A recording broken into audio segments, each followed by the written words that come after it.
And we have... Hi everybody, Sword Hoard here. This will be my first YouTube video ever. Right now I just want to talk about if you think you are ready to buy a sword online, what are some things you should know? Now me personally, I have bought a couple swords online. My first one I bought was just a wall hanger. I didn't pay much for it. It's just a Chinese dog head sword. I don't even know what it's like. It's just a basic stainless steel blade. Fancy little design. Nothing much. I mean, you know, it's got a good handle and got a good grip. But it's really just a wall hanger. The second one I bought was this katana. Now it's an all black katana, it was really nice when I first got it. I mean, it came out, blade's beautiful. The problem I have with it is this. That is not the sound of a good sword. Now granted, the blade is really nice and really sharp, but still, not a great sword. Now I only paid about $50 for this sword, which, you know, you can't complain when you're paying $50 for a sword when there's swords out there that are 500, thousands of dollars. But really what I want to talk about is what makes a good sword. So, you know, everyone always says about stainless steel, high carbon steel, and all these things, and that's great. Stainless steel, you don't want a sword made of stainless steel because it'll look like that. You can't sharpen it. Yeah, it's a lot more durable, and a lot more bendy, but really, how good is that for a sword? Carbon steels, when they start talking about 1045, 1055, 1065, that number at the end is really just how much carbon content they use. So the higher the number, the stronger the blade will be, but the more, like, the easier it'll be to take an edge, but it'll also break a lot easier. What I like to say to people is, and I'm no expert at all, what I like to say to people is that if you're going to buy a sword for just basic backyard cutting, just get a 1045, 1055, it's perfect. Shouldn't be any more need to do anything than that, but not an expert. So what I want to do now is tell you more about this sword I just bought. Now I haven't opened it up yet, so my reaction will be the reaction that it'll be a natural reaction. I've never bought a sword from Cult of Athena. This is my first sword from them, and I hear nothing but good things, but again, it's all just hearsay. Now, I did talk to their customer service, and they were very pleasant, so, you know, that's always a good sign. I had a buddy of mine recommend me Windlass products, or Windlass Steelcrafts, I believe it is.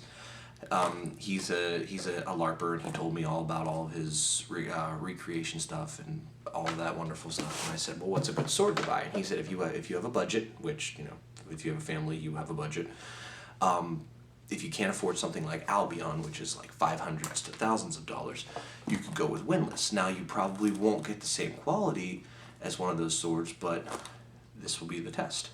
So, without further ado, I guess I'm going to go ahead and open it up, and we'll see what we got. Quick shout out, M-Tech. Now that is a great little karambit. Nice and tight. You can barely even see it in the hand. So, I'll tell you a little bit about this sword while I'm opening it. I was looking for an arming sword, which is basically to have it with a shield. So you have your one hand, you have your shield.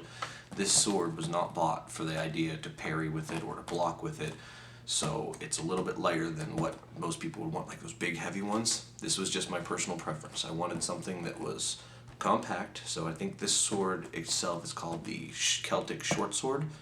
Has a funny handle. That was the only thing that was kind of keeping me from buying it. But it's shorter, so it'll be able to be used with a shield. It is made of high carbon steel. It's made by Windlass. And the biggest thing that I got it for was because this was the only sword in my price range, in that size range, that had what's called a peened pommel. And the idea is that if there's a nut or a threaded pommel, that's probably one of the weakest points of the sword. Like if you have this great made sword and it has this thing, well, if you're not going to cut with it and you were using it to, let's say, strike something or strike someone, that part will break. I wouldn't say almost every time, but given enough force, that probably will. The reason I went with a peened one is because the end of the tang of the sword is molded against the rest of the handle. Just seems to be a little bit stronger. That just was my thought process, so that's why I went with it. So all these criteria, I've been probably searching for swords for a good sword for a little over 2 years hardcore. I've been looking all my life, but without further ado, why don't we go ahead and open this bad boy up. Let's see what we're working with here. Like I said, this sword was my personal preference. You may like something else, but before you go and buy any sword, I'm going to say this right now, don't buy on eBay or Amazon. Sorry guys, but they sell those $20 katanas that you'll see every once in a while, and you're like, oh, they're probably great. No, they're not. And then even worse, you'll see that Michonne blade that you hear about. You know, that's up to you if you want to buy that just for the replica thing of it. But that's not mine. So why don't we go ahead and take a look at what we got here. So nice package, real strong. Probably survive.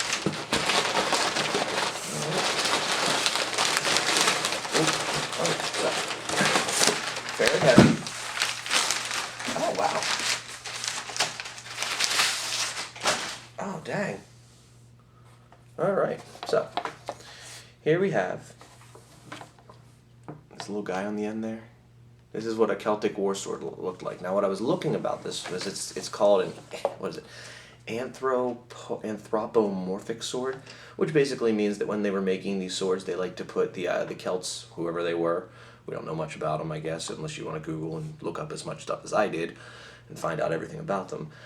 But what they said was that they would put a human face on the end of it, and this was my favorite part that made me kind of laugh about it. They said that there was a cult of the head, which is basically like these people believed that the head, the person's head, is where their soul was housed. So the head was a very, very huge part of their culture. Now, whether or not it was for beheading people and then taking the head of your enemy and doing whatnot, or if you just, someone died, one of your friends died in battle, and then they would cut the head off and take it home so they would be able to preserve the soul. I don't know. You know, we did some archaic stuff back in the day. So I guess we should take a look and see what the blade is. So far, I mean, the grip on the handle, very nice. It is just the size that I wanted. It's little, it's perfect for a sword, or for a shield to go on top of it. It's light. I would say, if anything, it's probably about 1.5 pounds, probably. But, for the unveiling. Alright, now, from the first look, it's really greasy. Very oiled, and there's, you know, some debris on it, because, you know, that's just what happens. They try to keep the blade as nice as they can, and you'll notice some of these markings all over it.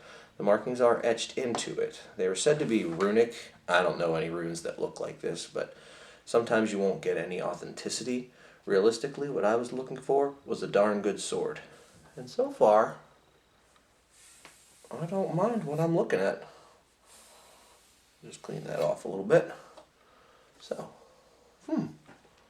that is great. Now, I did order mine dull because I don't really like to sharpen my swords because I like to play with them.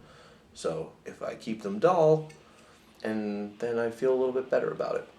The other reason I keep it dull is because, do I have a real reason for it? I got kids. Yeah, sure. So don't want them to get hurt that much, because a sword is only made for one thing, and it is made for killing your opponent. That is about the only reason for it. So if you practice with a sharp sword, you may not only kill your opponent, but, you know, as you will. So, other than that, this is a great sword. It is well made. It's well balanced. The handle's a little weird, but it fits in my hand so well. Looking at the handle when I first wanted to purchase it, I didn't really want to. Let's see if I can get a close up without it being awful looking. I hope you can see that. But it is brass. Like, that was my biggest concern. It is a brass handle. And it is peened down at the bottom there. I'm sorry if my camera is not very, or my camera, what is it called? Cinematography is awful. But I don't do cinematography for a living. But it is a nice sword. And I don't mind telling you, I didn't pay $200 for it. Dang, that's really nice. I actually only paid $130, and then with shipping, I think it was like $147. But I'll be darned if this isn't a really nice sword. The scabbard itself is made of leather, and it does smell like leather, so it's not that faux stuff. Usually, I think classically they were made with 2 pieces of iron put together. I can't be sure on that one, my history isn't that accurate, but I imagine that's a little bit more expensive. But all in all, that is one heck of a nice sword for the price that I paid. And it is easy to swing. Very easy. You can actually go back and forth with it too, which is kind of cool.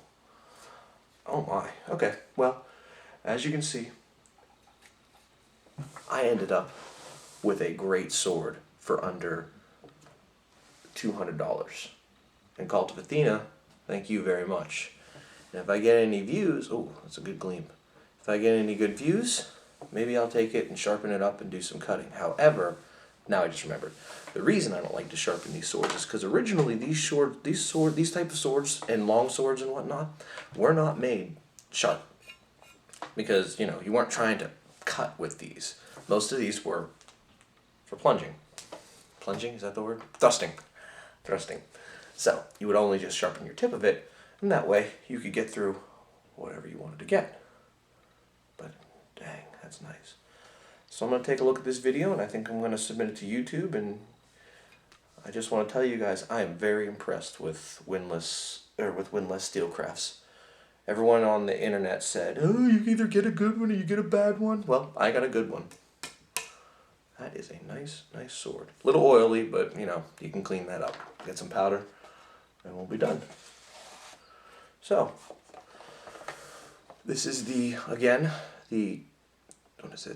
Celtic Short Sword made by Windlass Steelcrafts, picked up from Cult of Athena, and it is a high carbon steel blade with a brass handle.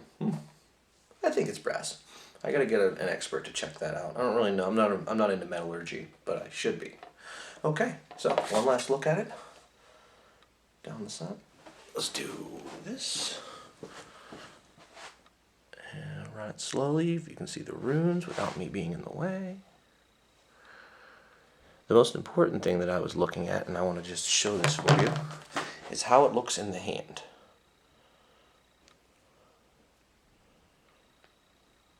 I thought it was going to be awkward to hold.